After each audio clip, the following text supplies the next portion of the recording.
Khan also informed that the Special Committee of KHADC and authorities of Hima Mawphlang have decided to outsource to maintain the Mawphlang Heritage Village, with 60% share to be given to KHADC and the rest 40% will go to Hima Mawphlang. Sekarang pakai mat ke bangikran, kalau halor ke jingedai ketika Heritage Village, hang teh apa Mawphlang. Kumba PE bahagi ni kisnam ki beladap ke Heritage Village hang teh Mawphlang kala syusa lang terang kom tu. Hoi ki agreement ki pamanswa kalau ba kimpet ke Hima. Dan rei new iba ke singtrei kam kalau ke batelot kamla mo ban perlong ya ketika jaka kum kata ke jaka ke bangi temu nila invest labun ke pisan apa district council hendring im semla ban pen internet ya ka te nila rai da ka special committee ke bakan thup ke district council bat ki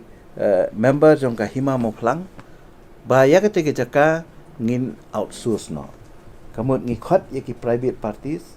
ki badan ke interest ban promote ya ke tourism ani ban sumar ya ke tu jaka but bakin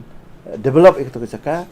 bangin shu IY no hakinu no kiriu simen ni kam prepare ya ki lokal lajong ya ki breu ki bana katukas han but menne ka singi la yo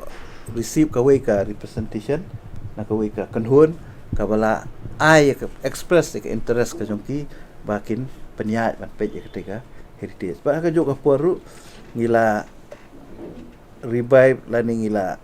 pen kelai ya ka MOU ha ka jingedai bat ka share apa dengan Hima baka district council haka baka district council kan yo 60% bat ke Hima kan yo 40%. Nilai keren ru haka jingedai bat kan ka scheme ke badang sa bat ke state government.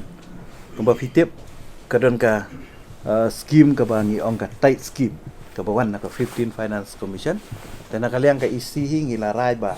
ngin tho biang syaka state government bahkan ni ka share kumba la allot yangi kumba la sanction yangi daka 15 finance commission namla da lelei ban ong ban pentrikam daka PHE department nginum sya kan ni bahkan dehi ka hok ka ba ka district council kan pentrikam ya kan ni ka share